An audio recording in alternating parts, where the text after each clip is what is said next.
Yes, according to McGee. Okay, thank you very much. So I would like to thank you, all of you, for being here in this workshop. And I think it will be a very fruitful meeting for all of us, for me also, and for all of us in preparing our future research and generally in our professional developing. Professor McGee, let me introduce him and provide several words regarding the introduction. Professor Robert McGee, actually, he is a business professor at Fayetteville State University, US. He has earned 23 academic degrees, including 13 doctorates from university in US and European countries.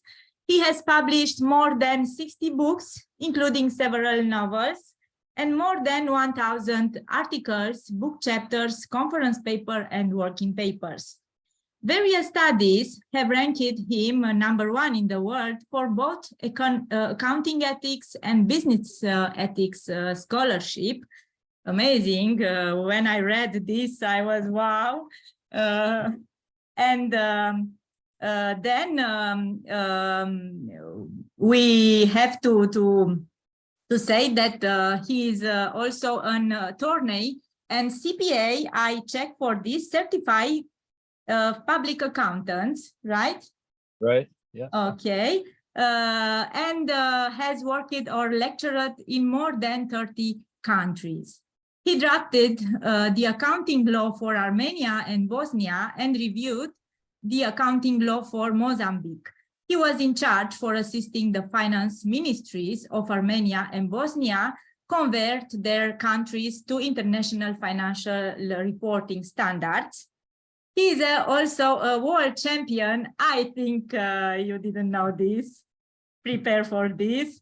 He is also a world champion in Taekwondo, Karate, Kung Fu, and Tai Chi, both Yang and Sun style. Yes, Saddam, I read correctly. This is amazing. Really amazing. Yes. Yes, thank you. Arigato gozaimasu. And has won more than 900 gold medals. Wow. Not all in one day, though. For sure, not in one day, but not in very few days. 900. About just the gold ones, yeah. It took me 35 years to get 900 and some gold medals, so it's. I do what I can, you know, but I lose sometimes. You're amazing. Yesterday was the final in football, and some of the part lost was the loser, but the other was a champion, and you are a champion, Professor, and for sure with this CV you are always a champion. We are very, very grateful that we have you here in the middle of us today. And we are very excited to hear you about our topic of workshop, the impact of culture on corruption and tax evasion. Okay, well, thank you for inviting me. It's nice to be. Thank you very much. The floor is yours now, and we are very excited to hear you. Oh, okay. Well, I've been to Romania before. You know, there's very nice people and lots of good food. And when I was there at the Romanian American University, they took me to visit Dracul, his, you know, Dracula, Count Dracula. But I made sure that I was home before dark, just to be on the safe side. So yeah, I like Romania, yeah, and I'd like to visit again, and maybe I will. Yes, you accept our invitation for the first week of October to our big conference. I will it will be the great international conference for our project in financial crime. So you will be for sure at our conference. So in Romania in the next year. Okay, good. Well, thank you for the invitation. I've accepted already. Yes, So- you did it. You don't you cannot go back now. Yeah, it's too late. We have a verbal contract. Yeah, sure. Yeah. We are it'll be- looking forward to meeting you in person as well.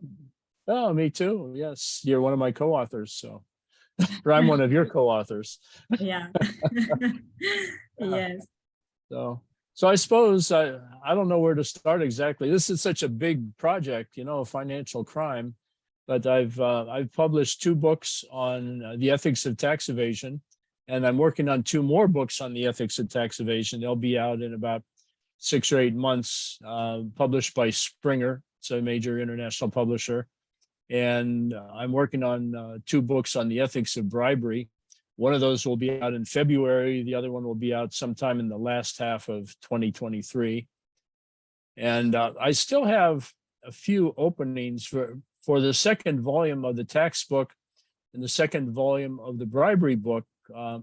It's about country studies. So if anyone's interested in writing a short or medium-sized chapter on, country studies, it doesn't have to be Romania. It could be some other country or a variety of countries on either the ethics of bribery or the ethics of tax evasion. I still have time to accept those. So just, in case you have nothing to do some weekend, you can write a book chapter. But I could start with the ethics of tax evasion. I mean, most people think that tax evasion is always unethical, but I went through a lot of literature. One of my primary sources was Martin Crowe. He wrote a book in 1944. Actually, it was part of his doctoral dissertation at the Catholic University of America, which is located in Washington, D.C. He was a Catholic priest, and he knew Latin because Catholic priests knew Latin back in those days, 1944. He went through 500 years of literature. Most of it was in the Latin language, mostly Catholic philosophers and theologians. And they went back to the biblical literature as well. And he came up with 3 different views of tax evasion. On the one extreme, according to him, in his literature review, tax evasion is always unethical for a variety of reasons. You owe some kind of duty to the state. The state is providing services. And in the old days, when they had this theory that the kings were chosen directly from God, you would be disobeying God if you evaded taxes. That rule has been sort of discredited. I say sort of because in the Islamic literature, there are some Islamic scholars that say that tax evasion is like stealing from Allah because Allah owns everything. And if you evade taxes, you're stealing from Allah. The professor who wrote that, though, said that tax evasion is always unethical, but only if governed by Sharia law. If you're governed in a secular state, he didn't really get into that. He deliberately avoided it, actually. His article is in my 2012 book. Let's see if I have it here. Yeah. Here it is. Not to publicize my own book, but here it is. It's the ethics of tax evasion, perspectives in theory and practice. A chapter where, again, he gave the Islamic view where tax evasion is always unethical, but only if you live under Sharia law. If you live in a secular state, he deliberately avoided that topic. So what I'm trying to do now is find an Islamic scholar who will present that other view, the one that the other professor deliberately avoided. Like under Islamic law, or if you're a Muslim, when is tax evasion ethical? When is it unethical if you live in a secular country, like the United States, for instance, or most countries are secular. France would be another good example. They go out of their way to be secular. So if anybody wants to write an article from that perspective, be my guest. I'll probably be able to publish it in one of my books or an article or something. But getting back to Martin Crowe, the 1944 Catholic theologian, At one extreme, tax evasion is always unethical for a variety of reasons. Then at the other extreme, I guess you could say the anarchist position, tax evasion is always ethical because the state is no more than a thief, except it's a thief that you might elect. If you have a democratic government, you get to elect who steals your money. Their favorite equation is taxation equals theft and fair share equals zero. Just like there's no moral obligation to give money to a thief, there's no moral obligation to give money to a government because they're all illegitimate. Then in the middle, and this is where Barton Crow found most of the scholars said the tax evasion is usually unethical, but sometimes there are occasions when it's ethical. And the Catholic theologians were the ones who took this position most often. Like, if you have a big family, and the Catholics like you to have big families, if you have a big family, feeding the family comes first because your duty to the family is more important than your duty to any government.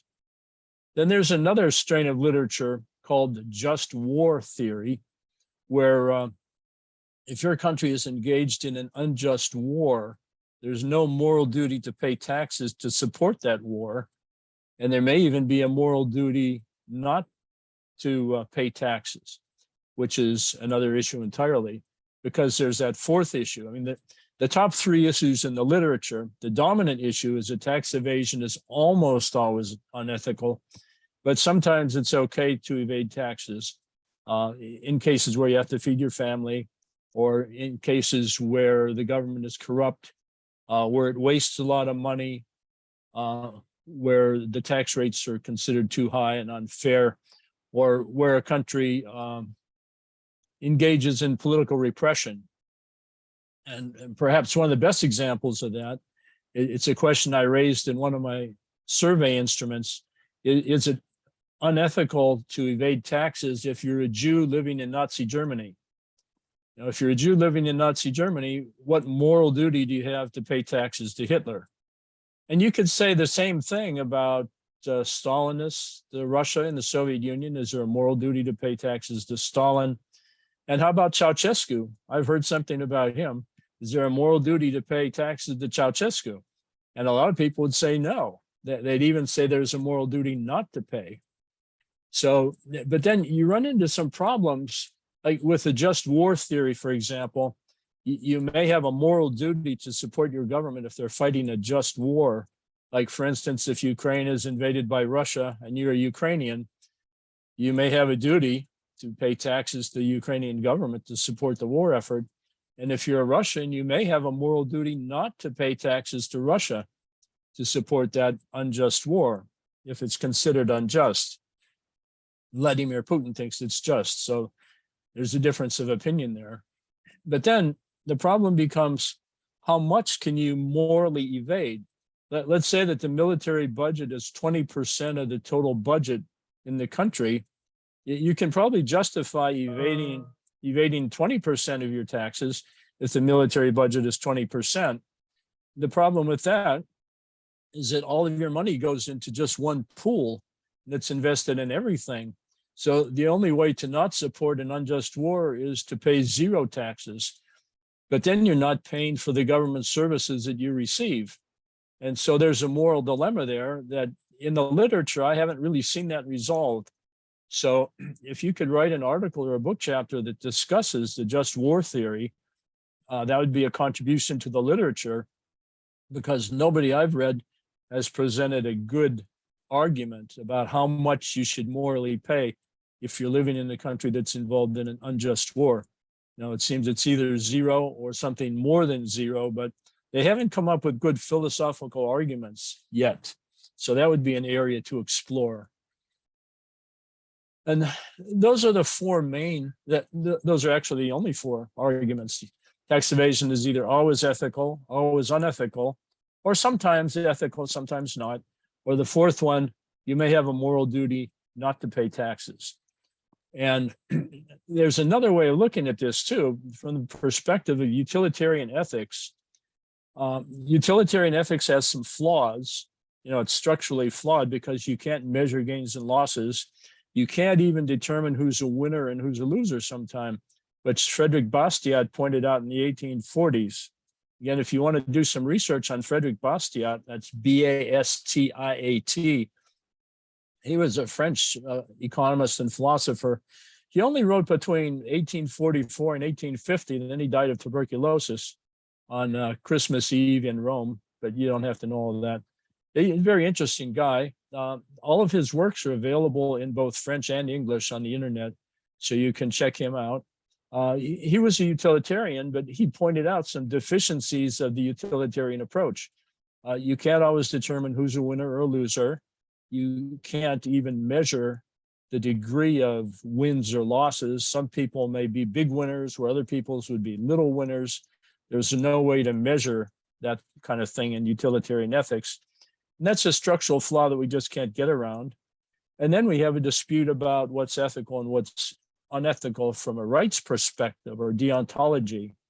As if you violate someone's rights, deontology would say that's always unethical from a rights perspective.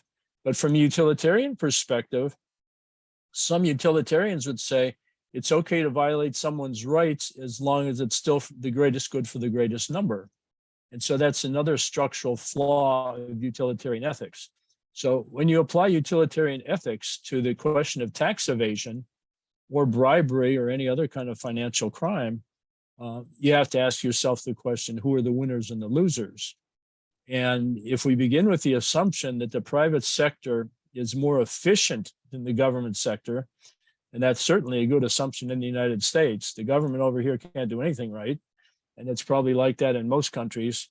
Just about anything can be done more efficiently in the private sector.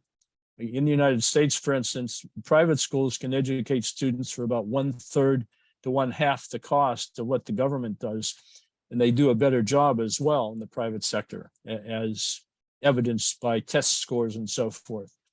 So a utilitarian might make the argument that it's actually beneficial to society as a whole to evade taxes that go to support the school system, because the money can be used more efficiently in the private sector than it can be in the public or government sector.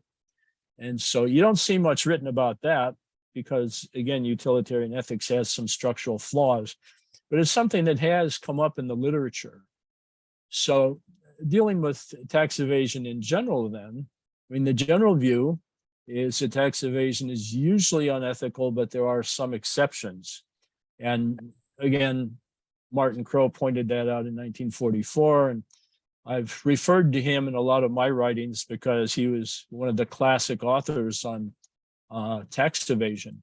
I think I have his book here too. Let me see. Hold on.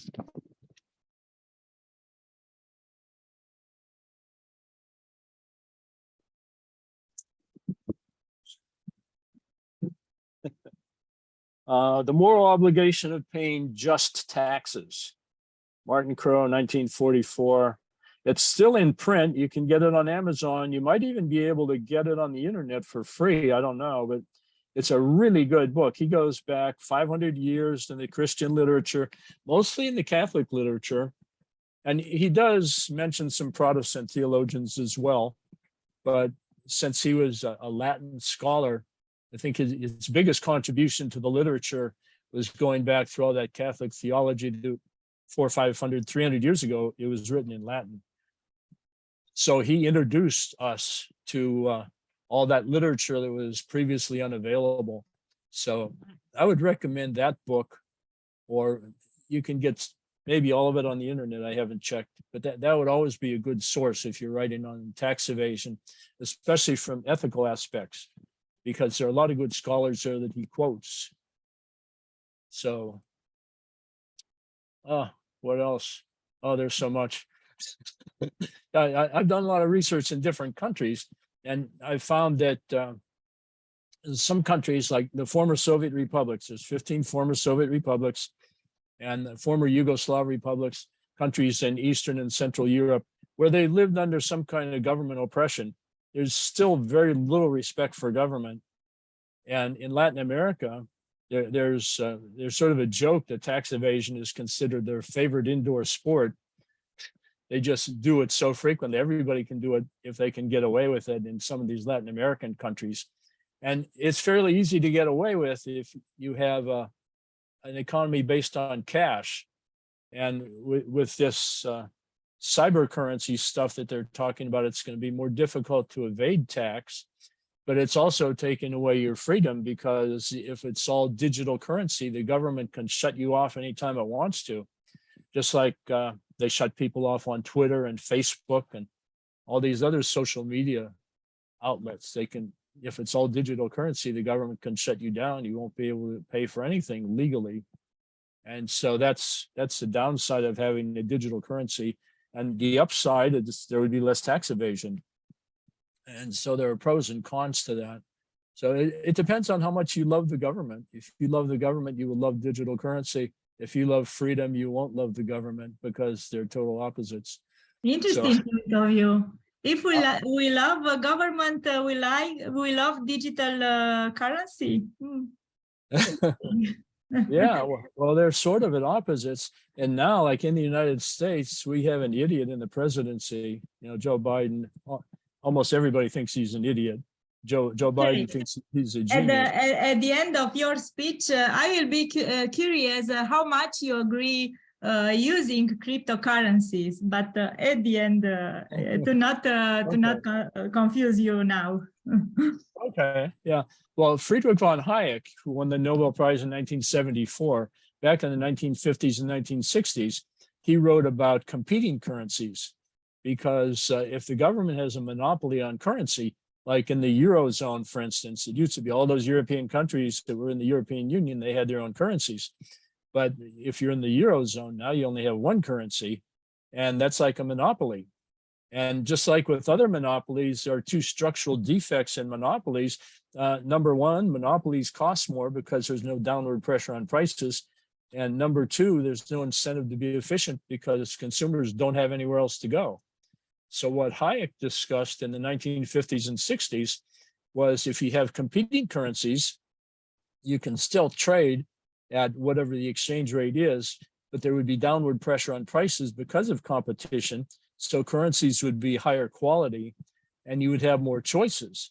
And again, because of competition, the bad currencies will sink in terms of value, and the strong currencies, like, you know, the Swiss franc, and it used to be the Deutsche Mark, back when Deutsche Marks existed, they would be strong currencies. You could protect yourself from inflation that way by going into the strong currencies and getting out of the weak currencies. You can still do that sort of with gold, except the gold price fluctuates a lot. In fact, what a lot of investors in the United States are doing these days, because we have what for us is a high inflation rate. Our inflation rate is usually 1 or 2% a year. And now it's officially 8 or 9, but it's actually more like 15 or 20, because the government's lying to us about what the actual rate is. One way to protect yourself is to get into gold. The problem is you can't write out a check based on gold, and you can't really go to the grocery store and give someone a gold coin, because a gold coin might be worth $1,800. You have to buy a lot of groceries for that. So there are some structural weaknesses, deficiencies that we have to face. I guess it's part of being alive in America, or any other country for that matter. It's worse in Zimbabwe. I don't even know how they do business there, because their inflation rate, I mean, on the Zimbabwe currency, I think they have 8 or 10 zeros, and it's, you know, like a billion or whatever their currency is before you can buy a loaf of bread, if you can get bread. So that's a weakness, and that's one reason why there are underground or shadow economies, because people have to deal with these realities. Now, when I was in Armenia, nobody paid taxes if they could help it. And after the collapse of the Soviet Union, it was like what we call here the Wild West, like the Western United States in the 19th century with cowboys, where the law was the law of the gun, so to speak, whoever was the quickest draw. And so it was like that throughout the Soviet Union. After the collapse of the Soviet Union and dismantling of the Berlin Wall and so forth, and nobody paid taxes in Armenia if they could help it. And so they got around that by inflating the currency. And that's a form of tax. If you inflate the currency, you're taking purchasing power away from consumers. And if you can't raise enough taxes by taxing income or taxing profits or something, or sales taxes, value added taxes, then you have to inflate the currency so you can pay the government workers. And so that's done in a lot of countries. Zimbabwe comes to mind. When I was in Poland in 1994, I got off the plane. They wanted me to give one lecture, and they paid me 1.5 million zlotys. That's the local currency in Poland. 1.5 million zlotys, which was worth at that time about $75. Yes. They paid my airfare and they gave me $75. But happened the same in Romania. Has happened the same in Romania in 1996. From what I remember, 2000 something like this. Cut it 6 zeros at that time. 2006, yes. 2006, yes. Thank you, Monica. Yes, because the same, the inflation was too high, or rised. Cut Okay, 4 for the zero. stability, it was necessary to be cut it, and 4 according zero. to the monetary policy, was a good idea. Okay, for the normal people was. Mircea also work at the Central Bank of Romania, and he is also a specialist in cybercrime at the Department of Central Bank, and he knows very No, I don't want to. Sorry, I don't want to speak. I'm not actually allowed to speak about my Yes, we employer. know It's, that, internal policy, and yes. now I'm speaking behind the This position. UBB, Yes. UBB, Yeah. Babeș-Bolyai University, European Research Institute. But anyhow, I would like to ask you if it's possible to tell me your opinion about tax evasion in cyberspace, because cyberspace is not anymore a virtual space, but is a real space. We are talking about metaverse. We are talking about cryptocurrencies. We are talking about blockchains, technologies. Blockchain is one technology about registered technologies, and I think that are not frontiers in tax evasions, and it's not a matter of geography, but it's a matter of culture. If you agree with me when we are talking about cyberspace.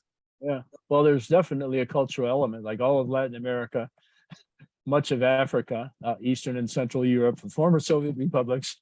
Some Africans are much better than Europeans and in cyber scams and Nigerian letters and so.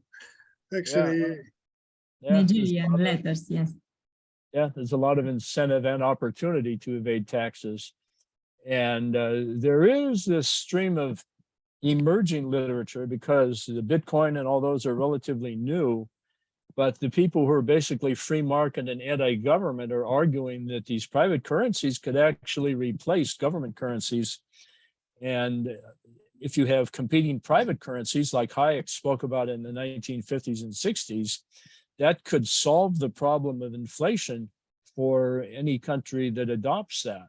The problem is governments are going after people who engaged in cyber currencies because of that. You can evade taxes that way. And you run into a problem there because if there's widespread tax evasion, the government doesn't have any funding to do anything. But yes, the free market is a difference between cryptocurrencies and digital currencies are two really different concepts. Digital currencies could be legal and could be used by banks and I don't know, financial institutions, economic financial institutions, but cryptocurrencies is another story and could be used at the same time for good things, for bad things, Well, in the 19th century in the United States, banks would issue their own kind of currency. You could have a gold coin, like let's say Bank of America decided to have a 1 ounce gold coin for $20 back when a gold coin was worth $20 in the 19th century. And those banks would issue their own currency. And sometimes it would actually be in physical gold. And sometimes they would give you a banknote promising to pay you 1 ounce of gold in exchange for that piece of paper.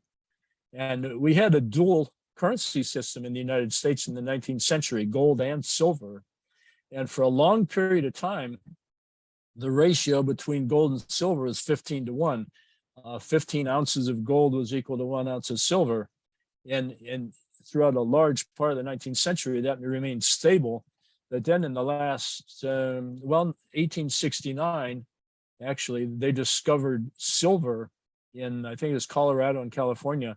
And then because the quantity of silver increased faster. It was a fever of silver at that time. Yeah. The quantity of silver in circulation increased faster than the quantity of gold in circulation. So then the ratio changed and it became a ratio of 16 to 1 instead of 15 to 1. And because of that, everybody got out of gold and they traded in silver because it was a cheaper currency, which is what Gresham's law is all about. Maybe you heard about that, Mr. Gresham, Gresham. Yes, I heard about. I read about. Yeah, he said that bad money drives good money out of circulation. And that's what happened in the 19th century in the United States. Everybody started using silver because it was cheaper than gold when the ratio changed. And so people hoarded gold, they kept it, and they got rid of the silver first. And Hayek spoke about this too, again, in the 1950s and 60s. If some currencies are weaker than others, you can still trade in both. You just have to pay attention to the ratio between a good currency and a poor currency. That when it's private like that, whether it's issued through banks or it's some kind of cyber currency or Bitcoin or something, it's difficult for the government to collect to meet whatever the needs are of governments, which could be a bad thing and a good thing. Like in the United States, recently, in the last 10 or 20 years, especially, the government schools have become more indoctrination centers than they have been education centers. They try and indoctrinate people to a certain sort of semi-socialistic philosophy. And now those students, when they were 10 or 15 years old, now they're voting age and they're voting for these socialists. And as a general rule, we don't like socialism in the United States. But there are some exceptions, and we're becoming more socialist because these people are now voting for politicians who promise to give them everything for free. And you know that nothing's for free. Somebody has to pay for it. But a lot of American voters don't realize that. They just like free things. And so they'll vote for whoever promises them the most free things. So that's a problem too. That takes us a little far afield from tax evasion. But there's a relationship there because the more taxes you evade, the less governments can do. And the less governments can do, the less free stuff they can give to people who haven't earned it. So yes, I perfectly understand you.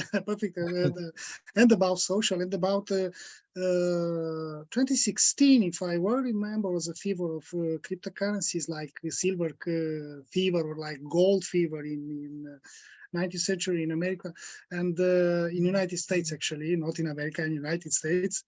It's a difference.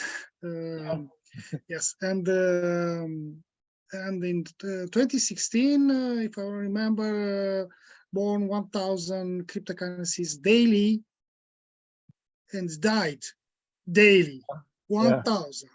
All worldwide, sure, worldwide. But that's mean that at that time, hope to not be the same right now. The time didn't exist any control on the cryptocurrencies and launch the cryptocurrencies on the market. You know, you have a platform, you have one concept, and you want to promote. Okay, you are allowed to promote that cryptocurrency, and okay to disappear with the money, like. Like 23 billions. You know what I'm talking about? Yes, I know. 2 weeks ago. Yeah. Well, we're proud he's in America. Catch in Bahamas. Catch in Bahamas. Yeah. Good job.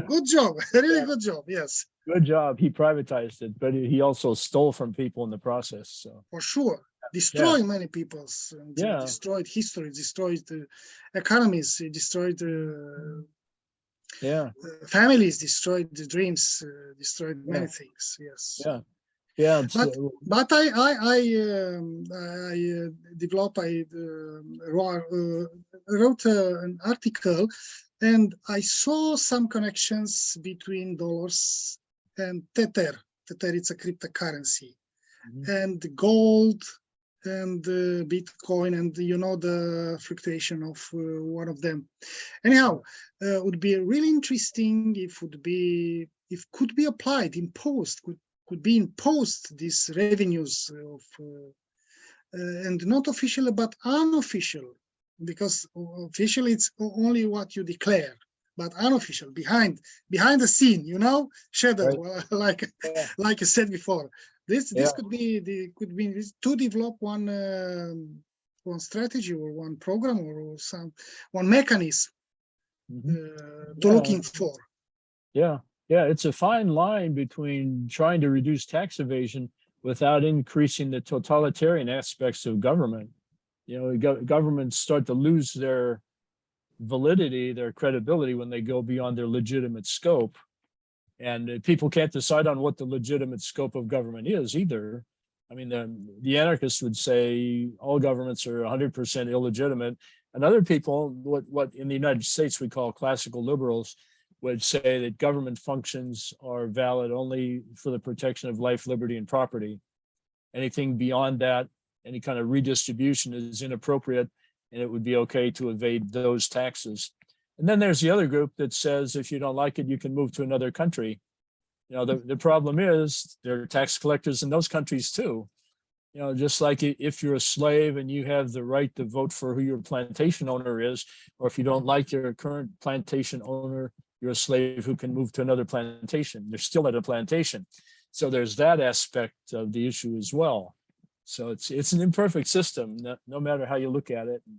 If I could figure out a perfect system, I'd be famous because I'd be the first one. Okay, we'll build it together with FinCrime project. Okay. Yeah. If you can find a solution, I would not mind being your co-author on that one. I'm thinking to write a chapter in your new book, if you allow me, together with Monica and with our colleagues, sure. About tax evasion, because I'm coming back to cryptocurrency are in connection with black market, with shadow economy, with guns market, with human traffic, with organ traffics, and so on, and many other things, with drugs traffics, and so on. Yeah, organ trafficking is another interesting area, because again, if you apply utilitarian ethics, there's like examples of this, where there are 4 men sitting in a hospital and they're old, and one needs a heart transplant, one needs a lung transplant, one needs a kidney or something. They see a young person walking by, and they say, if we harvest his organs, it'll save 4 lives. I'm laughing, but not laughing. Yes. Yeah, this is a real example in utilitarian ethics. If we get this guy, we harvest his organs, 4 people will live, but only 1 person will die. So there's a net gain of 3. And that's one case where utilitarian ethics you can actually measure. And so, but it's, if you're a rights theorist, you would say it's wrong, even if you save 1,000 lives. And Dostoevsky talked about this in the brothers Karamazov. Yes. Yeah, he took the example where what would you do if you had a situation where all you had to do is one thing and everybody would be happy for eternity after that? There'd be no poverty, no pestilence, no hunger, no war, no envy, no hate, no crime. And all you had to do was torture one little baby to death. Would you do it? A utilitarian would say yes. It's a psychological test. It's psychiatric. Sometimes another dilemma. It's to if you can escape from from one storm, 6 people in 10 minutes, or to wait and to risk to help to escape 600 people. Okay, it's a risk. It's another dilemma. What you choose, to help 6 people for sure, or to wait, to risk your life, to risk the life of everybody, but to try to escape 600. Yeah. It's another matter of ethics. Yeah. What is ethics and moral in one society could be unethical, perfectly unethical, and unmoral in another society. Well, we have that matter right of now. intercultural problems. Yeah, well, right now in the United States, we have that problem with abortion. you know, there's millions and millions of people who say abortion is illegal, it should be illegal, it's murder. And other people say it should be perfectly acceptable. And then there's this group in the middle that say it's okay up to maybe 13 weeks or 26 weeks or 15 weeks. They can't agree on the number. Or maybe it's okay if there's no heartbeat. Or maybe in the case of rape or incest, it's okay. But then even if you're raped or a victim of incest, you're still killing the fetus. And so the question then becomes, when does the fetus, the unborn child, acquire rights? And in the United States, we're about evenly split on that issue. Some people are at, you know, one end, some at the other. And it tends to be the Democrats who favor abortion and the Republicans who don't. That's just a general statement. There are exceptions to that. But that's one case, the one that comes to mind about a moral question that people can't agree on. I've read that in Japan, abortion is just a form of birth control. At least it was 20 or 30 years ago when I read that. So if you're in a homogeneous culture like that, abortion's not a problem. But in the United States, we have people from all over the world, different religions, and there's a lot of things they disagree on. And so abortion is a big issue in the United States, and it influences presidential elections. I followed the 2 months ago court decision and the whole scandal regarding this decision about abortion. But anyhow, I think the truth, it's on the middle somewhere. Maybe. Maybe. There are a lot of Americans who say that, but then there are the other two extremes where they would disagree. And some of them are my friends, both sides. So yeah, so sometimes we just don't talk about certain issues. You know, like some people are really strong Democrats and others are strong Republicans. So when we go to a party that has both, we don't discuss those issues. That's better. Yeah. And even within the Republican Party or the Democratic Party, they disagree on things too, but their disagreements are small. You know, they like abortion, you know, should abortion be illegal after 13 weeks or 26 weeks or 14 weeks? They can't agree on those things, but they all agree that it should be okay sometimes. That's why friends never talk about politics, only about football. Only about. Yeah, football's good enough. You can argue there. It's good enough. At least it's seasonal. Yes. And how do you see the future, if you allow me, how do you see the future of economy, generally speaking, in the cyberspace? In the cyberspace. Why I'm asking you this? Because I participated to many other, let's say, military meetings, but not only. It's the 5 vertical of warfare. You know, land, air, space, sea, and now it's cyberspace. Yeah. The 5 vertical, and this 5 vertical must be fed by the states, by the organization, companies, multinational companies or not, by interested groups, by anybody, individual persons, by believers, hard believers or not. And behind all this must be an economy. Yeah, right. What's your opinion regarding? Well, that's a new field of research. I probably know less than that's my specialty. Yeah, that's I like too much. Yeah, well, there's a strain of thought in the political philosophy literature that the military should also be privatized, and the argument goes that anything that's privatized is more efficient than what the government does. And there's even an example of that when they hit the World Trade Center on 9/11. That was done privately. There's no military involved there. And the day after they hit that, the value of stocks and bonds and real estate dropped by about $1 trillion in the United States. So it was a big financial hit, even though they only got a few buildings. There's even a dispute about who did it. Some people think our own CIA did it. Millions of people think that, by the way, because of the way the buildings came down. It looked like a controlled demolition. And from inside, something from inside, like yes, yeah, controlled by by a controlled explosion from inside. Yeah, yeah. Was this? And this also rumor. the way these steel beams were cut, they were cut at exactly a 45-degree angle, and an explosion wouldn't do that. They had to be pre-cut so that they were structurally deficient, or the explosives had to be put in a certain way so that they could collapse like that. So some people, millions of people, think the CIA did that, that our own federal government did it so that we could blame the Muslims for something and we could start a war with the Muslims. And so there's that. Less than 50% of the people in the United States think that, but there are millions of people who do, and they have a very strong opinion about that. And so, you know, how much can you trust your government if they blow up their own buildings and then blame Muslims? You know, it's just the way to increase hate, which in Romania, the level of trust compared to European Union is at lowest level in Romania compared to the other European countries. Yeah. It's a matter of perspectives. Let's say okay, it's a matter our of trusting is rising day by day. Yes, for sure. It's another it's another point of view, and it's good to see from the positive side, from the and about the twins. Again, it's a matter of perspectives, but some people suffered and some people. Well, there's another aspect of it too. There were only 2 airplanes, but 3 buildings were destroyed.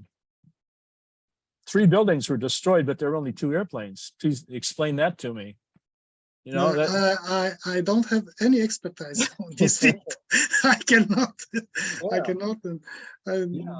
Just prefer to look really careful and to understand and to form my own opinion and you know, my own thoughts, and to not be pass too much time. Yeah. And I think even now the people, some millions are believe something, other millions are believe something else, and so. But let's come back to the economy in the cyberspace. Well, the economy in cyberspace, you know, it's a terrific opportunity to privatize that. Like Elon Musk, for instance, he has his own satellites. He's using the satellites to provide military information to the Ukrainians, and both the United States and Russia want to shut down those satellites because Elon Musk is making his own decisions. He's not doing what the US government says, and Russia doesn't like it because Russians are getting killed because of that satellite communication. But if there are enough privatized satellites, they can compete with the government. Just like if there's an economy in cyberspace, they can compete and avoid governments, especially corrupt governments. In some cases, the governments can cooperate with the private sector. In the United States, there's a lot of that cooperation, but it's not always good. Again, in the case of Twitter, for instance, Elon Musk is releasing all those documents where it turns out that our own federal government, in conjunction with Twitter and Facebook and some other places, they're actually limiting free speech so that the government decides who gets heard and who doesn't get heard. And that's against our Constitution. The First Amendment of our Constitution says government cannot do anything about free speech, yet they're doing that. And so a lot of millions and millions of people are upset. We're actually almost on the verge of a civil war over here because we have guns. The government hasn't taken those away yet. And if we have guns and the government does too much to us, we can shoot people because the government's more efficient at that than we are. They're organized and we aren't. But again, in 1776, the British were more organized than we were, and we beat them too. But we had a different kind of weaponry then. We didn't have jet planes. So that's something in the next few years you may be reading about a civil war in the United States because the government is becoming the enemy of the people in some cases. But a large section of the people don't believe that. That's another thing. We're sort of evenly divided on that. And there's a minority of people who own guns in the United States. The people who own guns usually own more than one. So there's a lot to go around. But the government is limiting the amount of ammunition that we can buy. But some people make their own ammunition to get around that, private sector ammunition. So, you know, if the government gets too big, too oppressive, there's more of an incentive to avoid or evade government. And that will take place in cyberspace as well as on the ground here. But I really haven't thought too much about what's going to happen in cyberspace. I just know it's like a new frontier. You could probably, if you wrote a classic article, you get thousands of people to footnote you. Yes, but For me, culture, even in the space, it is an interesting, there is an interesting way to develop the concept, because culture is different. But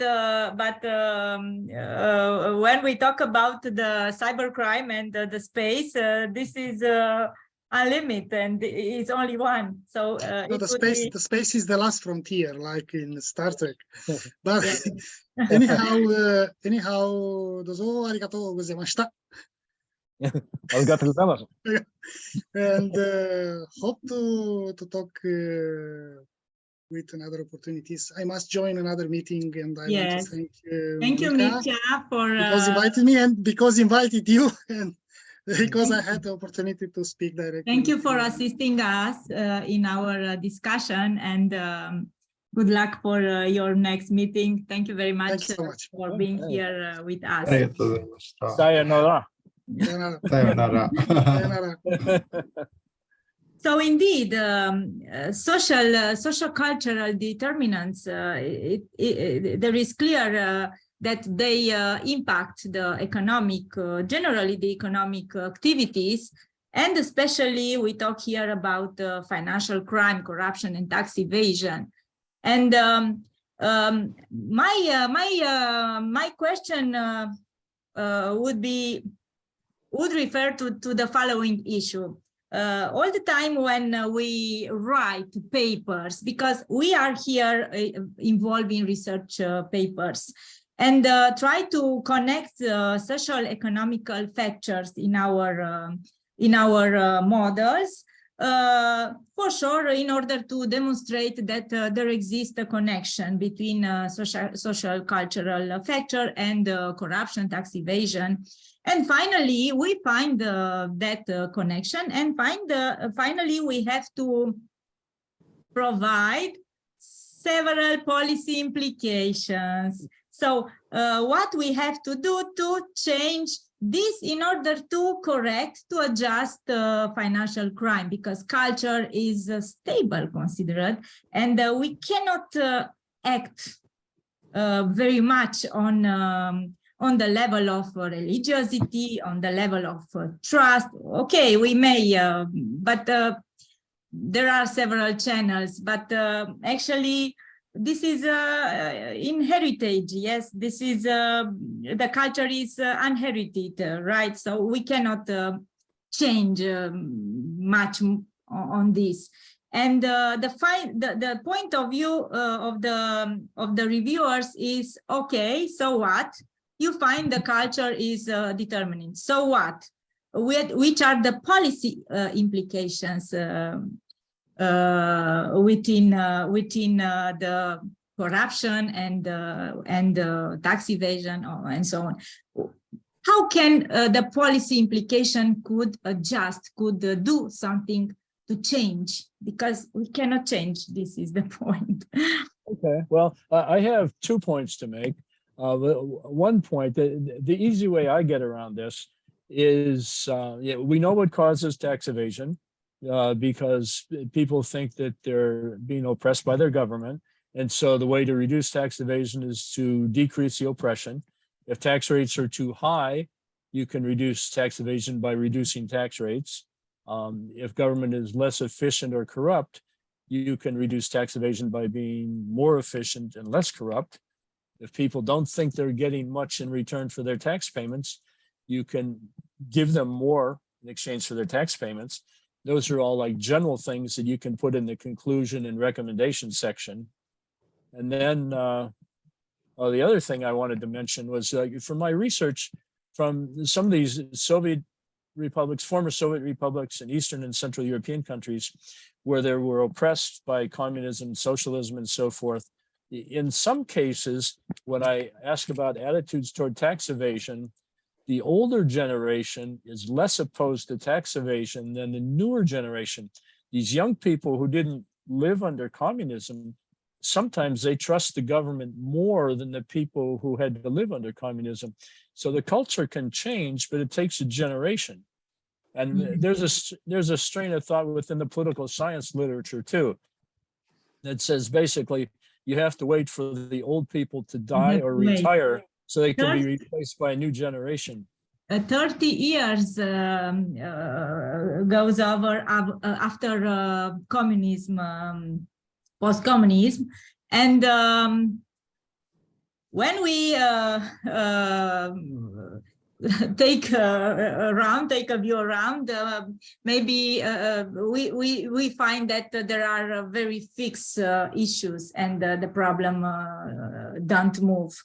And actually, from 1989, when post-communist countries escaped from communism, actually 70 ministers round over, and a lot of fluctuations and no stability. There is a big economy and political problem in Romania.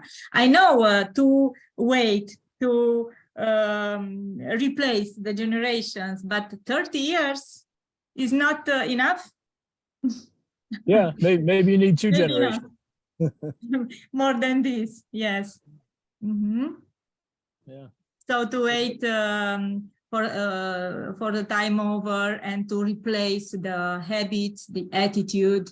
Yes, indeed, the young people are more trust. They generally are more compliance. Yes, indeed, than the older who live under the communism. Yeah. And there are valid reasons for that too. You know, if you've been oppressed by some government, you feel no obligation to support that government.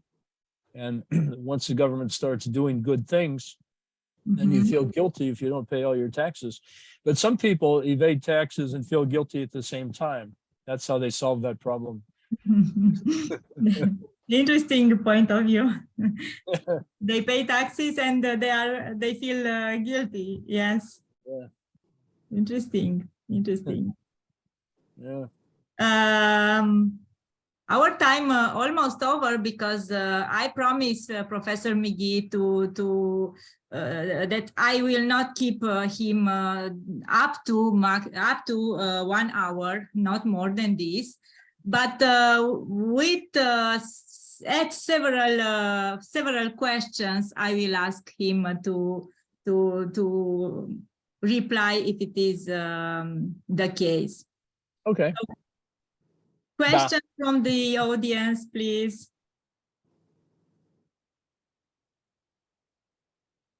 In October 2023, in person. Oh. For sure. But until then, we have to finish about 3 theses here. And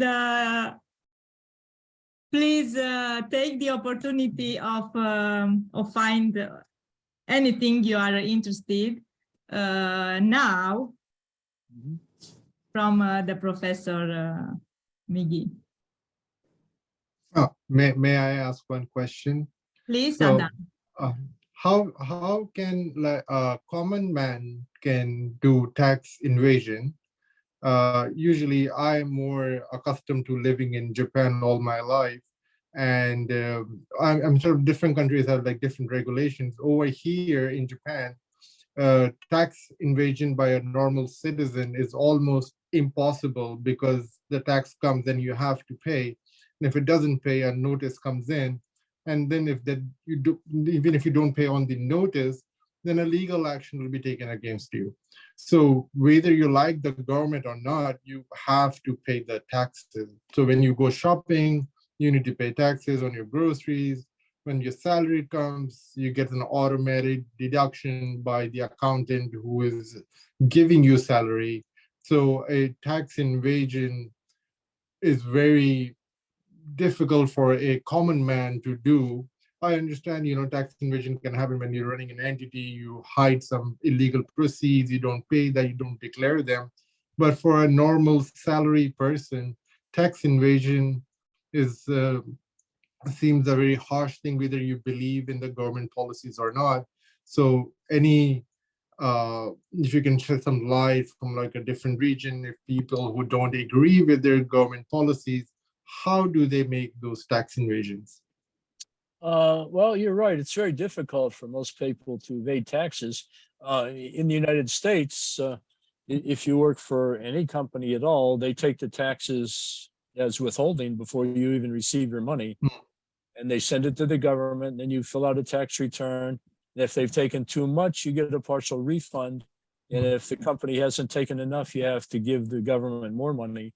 So the only way people like that can evade taxes is if they have a second job that's off the books. They can evade that way, but that's minor evasion. There's not much money lost that way. Another way you can do it if you have a salary is you can take false deductions on your tax return.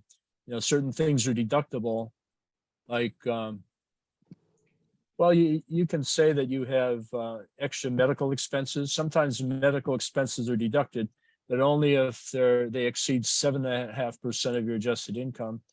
You could say that you have 5 children when you only have 2, except because you get a deduction for each child you have. But that's difficult too, because now on the tax return, you have to put the Social Security number for each of your children over 2 years old. And so it used to be that people were deducting their dogs and the cats. They would give the dog and the cat a name that sounds like a human name, and they would deduct those. But the reason that the government started requiring Social Security numbers on the tax returns is to avoid that. And the funny thing is, when they first made that law, and that was maybe 20 years ago, when they first required you to report the Social Security number of all your children, all of a sudden about 2 million children disappeared. They were really dogs and cats. Yeah, one more in those terms. So if you don't agree with the policies, so for example, US go to war, like they had a war in Afghanistan. So you don't agree, or you don't like Biden administration, or you don't like Trump administration. And the citizen, you don't want to fund that government. So there's no way that you can invade action. So saying that, you don't like that policy of the government. So that can only happen, I don't know, in some countries, maybe, I don't know, if it's Russia, it's possible you're not supporting Putin's regulation, what he's doing to Ukraine, but I guess you probably have to pay. Is that how it also governs in those kind of nations or regions as well? Yeah, well, I have 2 answers to that question. In the United States, again, it's very difficult to evade, but see, I forgot what my answer was. The first one in the United States. Well, in the United States, you can't even move to another country, because if you move to another country, you're still taxed as a U.S. citizen. So FATF, FATCA, right? Yeah, there are very few countries that have that rule. But I forgot what I was going to say about the United States. In one of my visits to Russia, though, I was in Siberia giving a lecture, and I spoke to the president of a construction company, and in Russia, and I don't know if they still do this, but they did it 20 years ago. The Russian tax collectors would come into a business and they would just try to collect taxes, and the collectors didn't know what the tax law was because it kept changing all the time. And the business owners didn't know what the tax law was because some of it wasn't written. And so the Russian tax collectors would just come in, and if you paid them a bribe, they would go away. And that would be one way to evade. And the owner of this construction company said that this one Russian tax agent came in and wanted a lot of money. And he decided that if the construction owner would just build him a dacha on the outside, the outskirts of the city, that would be enough. His tax liability would go away. And so they used construction materials to build that dacha for the Russian tax official, and then they deducted the cost of the construction materials and solved their tax problem. So one way to evade is by bribing tax officials. It's very difficult to do that in the United States, though, because we have a different kind of system. And almost every income is reported somewhere, especially if you pay by a credit card, or if you work for a company, they deduct. In the case of illegal immigrants, and if you want to come to the United States illegally, now is a great time. All you have to do is go to Mexico and walk north, because there are millions of people crossing the border, and the Biden administration isn't doing anything to stop that. But these people, a lot of them, they get jobs off the books, and people are paid in cash, and none of that income gets reported. Some economists would say that's a good thing, because more people are working, they're creating goods and services. This is the good part of the shadow economy. Yeah, and also if the money supply remains constant and the amount of goods and services increase, it actually has a downward pressure on the prices. So it reduces the inflation rate, because the price level is just a ratio. It's a ratio of money in circulation to goods and services. So if you increase the denominator while keeping the money supply constant, the money supply actually declines, or I mean, the price level declines. And that's good for people on fixed incomes, because now they can buy more than they could before. Yeah. Right. For the poor countries, generally shadow activities are like take a breath, and it helps to develop, take a breath. Yeah. Mhm. Another way to evade taxes in the United States is by barter, B-A-R-T-E-R. Let's say that you need to have your house painted, and so somebody paints your house, but in exchange for them, you'll give them some products from your company, or you'll give them some kind of service in exchange. And those are supposed to be taxable transactions, but it doesn't show up on the books anywhere. So if you can do, or if somebody raises fruits and someone else raises vegetables, you can just do an exchange with no money changing hand. And that's supposed to be taxable in the United States, but it's impossible to find that kind of thing. Yes. Oh, another thing Thank that you so comes much. to mind. You're welcome. Thank you so Getting to in the United States, the states also have a state sales tax, sort of like the value-added tax in the United States. So it's much lower, 6 or 7% or 4% or something. Whereas in the Scandinavian countries, the value-added tax, the last time I checked, was 25%. So in the United States, each state charges a sales tax. Some cities charge it as well. New York City does, but New York and New Jersey are right next to each other. The only thing that separates New York State from New Jersey is the Hudson River. So in New Jersey, there's no sales tax on food or clothing. So people from New York will cross the border. They'll go into New Jersey to do their shopping, and then they'll go back to New York. So what the New York tax officials were doing, they would go to these shopping malls in New Jersey. They would take down all the New York State license plate numbers on the cars, so they would know who was evading taxes, but they didn't know what to do with that information once they got it. So it's sort of funny. All the New Yorkers were evading the tax and getting away with it. Is it ethics or unethics here? Oh, that's called tax avoidance. But that's not quite true either, because there's a law in most states that if you don't pay a sales tax because you do that kind of thing, you're obligated to pay a use tax, which is the same tax level as the sales tax would be. So it's technically considered tax evasion. So I'll give you another example. John Kerry, he ran for president of the United States at one time, and now he's a big advisor on environmental affairs. He's worth hundreds of millions of dollars, mostly because he married a wife who is worth hundreds of millions of dollars. He has a yacht, a big boat, and he lives in Massachusetts. If he parked the boat in Massachusetts, he'd have to pay a big tax.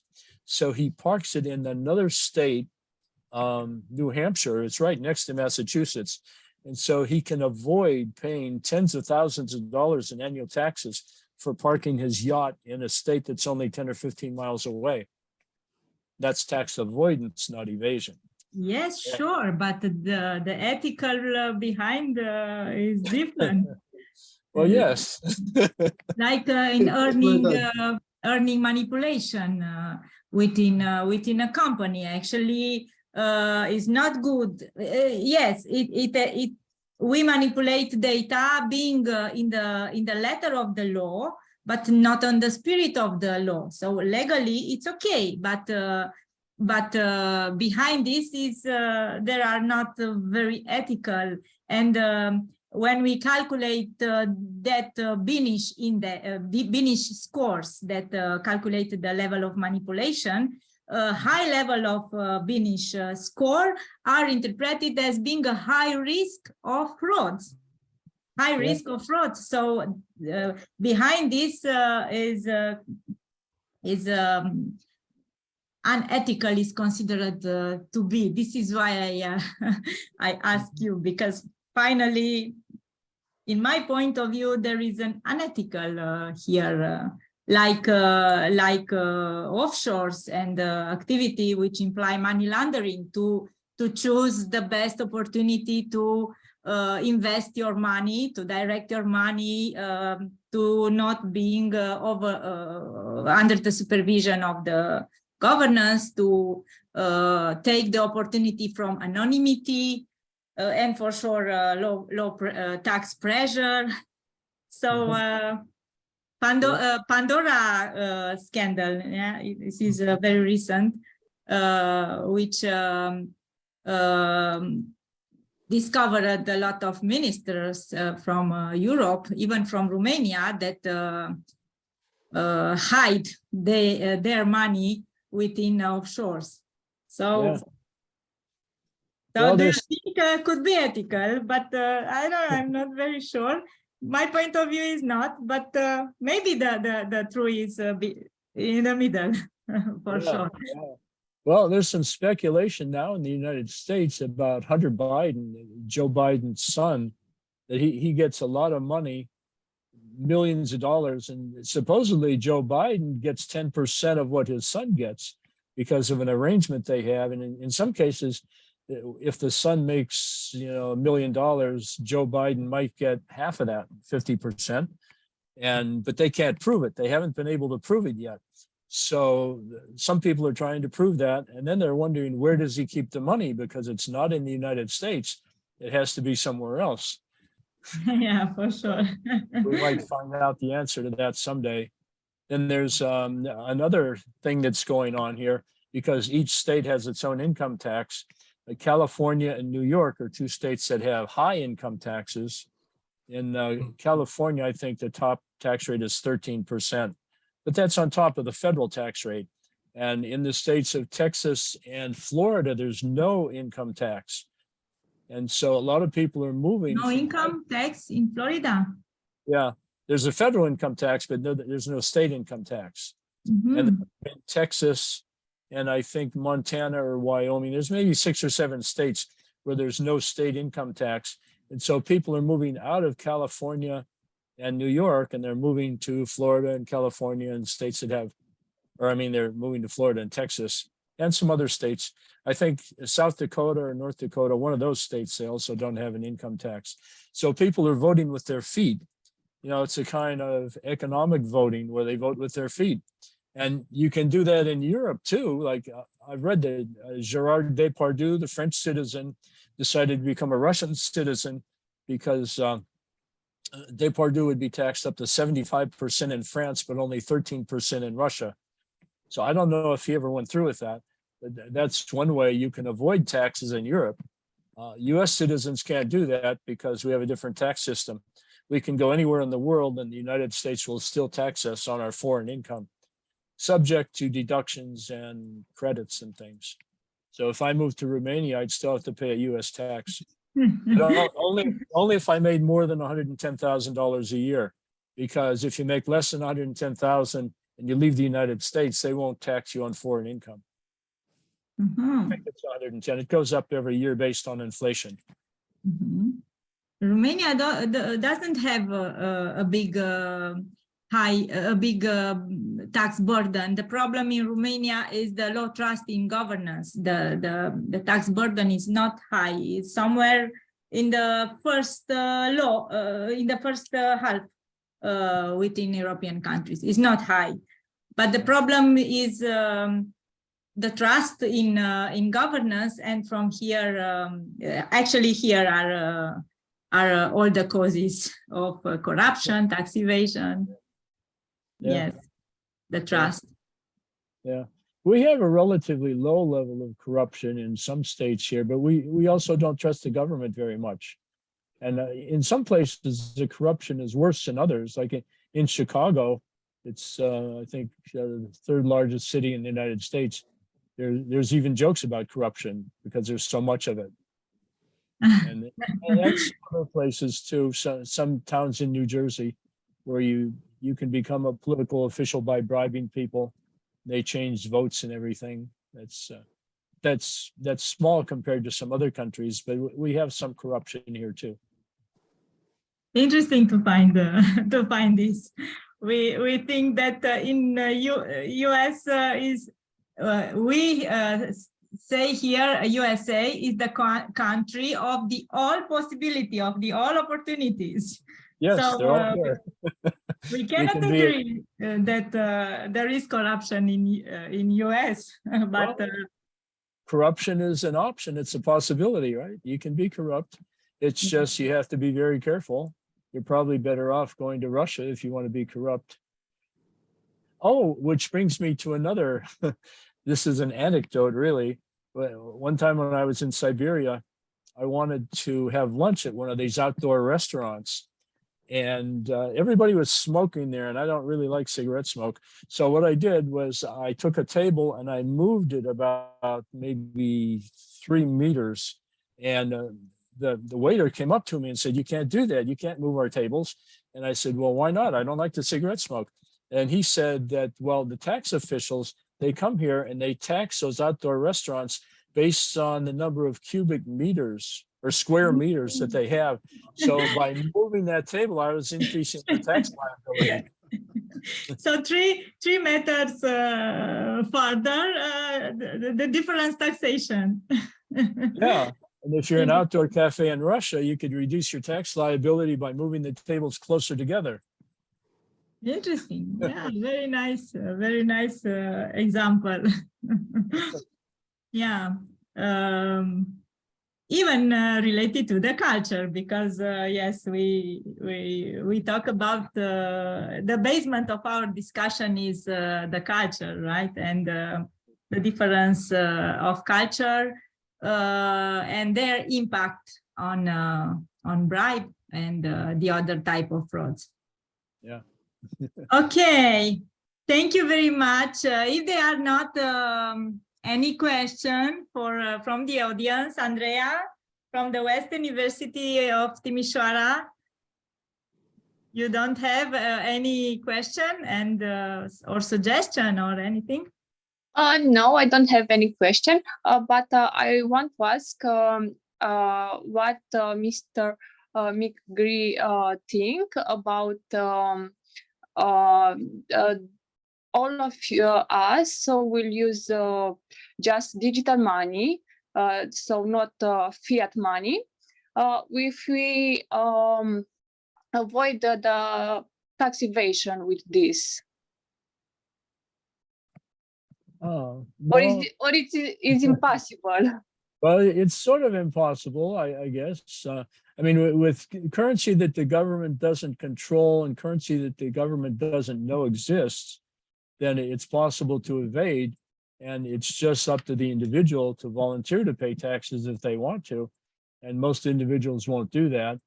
If they started selling government services, and some government services are sold, like when you go into a museum in New York City, if it's owned by the government, you have to pay a fee. And in some cases, like when you use the roads in the United States, you don't have to pay for most of the roads, but our gasoline tax takes care of that. And there are some roads that you do have to pay for. They call those toll roads, T-O-L-L, where you have to pay. And some other government services too, like some parks. But if you go into a national park or a state park, you have to pay. And so even with the digital currency, if you use some of those government services, you have to pay. But there are a lot of government services that are free. Like our military, we have to pay for that, billions and billions of dollars, and there's no way to avoid that. but that's considered free because we don't have to pay directly. It's just through the tax system. So yeah, there are both pros and cons to digital currency. If you can evade taxes, it makes it more difficult for the government to engage in corruption as well as provide services. That probably doesn't answer your question, though. I don't know if there is an answer. It would be a long answer. It's an answer. It's okay. Thank you. Okay. And I want to ask if the level of tax evasion depends on the level of corruption of the states. Yes, there's a relationship there because the governments that are the most corrupt tend to be the governments where it's also easiest to evade taxes because they have a large underground economy. And the corruption could actually help with economic growth. There are some articles that say that corruption reduces economic growth. And there's something to be said for that, because if you don't have the rule of law with contracts that you can rely on, people tend not to invest in those countries. Like when I went to China one time, this big government official was saying that they would not confiscate private assets unless it was absolutely necessary. Because in China, you can go, like the first McDonald's that came into China, the McDonald's Corporation spent a lot of money building that first McDonald's store. And they hired people to grow the potatoes for them so they could make French fries, and they hired people for the beef and everything. They spent millions and millions of dollars, and it was in a great location in Moscow. They were making a lot of money. But then the Chinese government came to McDonald's and they said, we want to make a shopping mall out of here, so you have to leave. They said, well, we have a 99-year lease on this building. And they said, we don't care. We're going to make a shopping mall here, get out. And so if you have contracts like that can be voided by government, there's a tendency not to invest. If they would have been able to bribe some Chinese official to keep open, that would actually increase the growth rate in the economy because they wouldn't have had to get out of town. So sometimes corruption is like, they call it in the United States or in the English language, greasing the wheels of commerce. You know, you add grease to a machine or oil to get it to function better. Sometimes bribery can actually increase the rate of economic growth if you have a corrupt economy. And sometimes it reduces it. It just depends. Or when you pay for getting a contract of investment, you pay in Romania is 10%, right? 10%, and the contract is yours. But it's okay because with that contract, 90% of the money goes to evolve the economy. So we can increase all of you. Yes, it's like paying a commission. Commission, for sure. Underground commission is not the official one, but all the people know about this percent. Yes. Yeah, 10%. Well, that's what Joe Biden is supposed to be getting from some of these Ukrainian contracts, 10%. That's the rule anyway. It can't be proven. Mm-hmm. Yeah, interesting. Like a tips in restaurant became to be official. If I understood well, it became now, right? It was different. Yes. Well, yeah. In the United States, it used to be customary to give a 15% tip, but now they're trying to get 18 or 20%. Wow. They say it's because of inflation, but really, if the economy is inflated, 15% of a larger number is more money. So they're just trying to squeeze it a little bit more. For sure. So but it's voluntary. Up to 50%, the tips? 15, right, 15. 15, yeah. 15. Yeah. Mm-hmm. There are even jokes about that because like my daughter used to be a waitress, and she worked at a restaurant where there were a lot of Canadian tourists from Canada, and Canadians don't give tips. And so they didn't like to have Canadian people because they wouldn't give tips. They make 15% more with Americans. Yeah. Yeah, it's not a joke, it's reality, actually. Yeah. Yeah. it's a matter of culture, even between North countries. Yes, Canada and U.S. Countries. Interesting to find this. And another thing about giving tips at a restaurant, that's if you give cash, it's off the books, and so that would be tax-free income. But our Internal Revenue Service has made a rule that if you're a waitress, you have to pay a certain percent, I think maybe 7 or 8% of Sales. something, I don't know. Of the Yes. sales. Yeah, even if you don't get the tips. So if you serve Canadians, you're not getting the tips and you have to pay a tax on income you never received. When I was in Croatia last year, actually this year, I was in Croatia. I was very wondered to find that there was one price if you give tips, and another price. One price if you pay cash. Sorry, and another price if you pay with the card. So the point is with cash, it's clear they are undercover money. So two prices. Yeah, well, in the United States, at some gasoline stations, petrol stations, they have two prices. If you use a credit card, you pay one price, and you can save 3 cents or 5 cents a gallon if you don't use a credit card. It's not for tax evasion. It's because the credit card companies charge a fee, maybe 3% or 5%, to use their credit card. 5%? I don't know. Yeah. Because the credit cards aren't free. The businesses that use credit cards have to pay a fee on that, maybe 3 or 5%. It depends on the company. And so to get around that, they charge a higher price if you pay for credit using a credit card. A bank actually take this part. Yeah, the bank. This is yes, indeed. This is other issue even in Romania. If the company doesn't have an account at the same bank with you, indeed, that bank, the bank of the company, take a commission. You know, and me the same. So both of us, we have a commission because the banks, our banks, are not the same. Yes, yes. Yeah, it's the same with using an ATM machine. When you get cash from a machine, yeah, if it's not your bank, they'll charge you a fee. Yes. Thank you very much. Actually, I didn't keep my promise. I keep you a half hour past 6. So thank you very much, and apologize about this late. We are very, very thankful and grateful for being here with us to share your experience and to share your big ideas and very, very actually the diversity of acknowledgements in all the fields.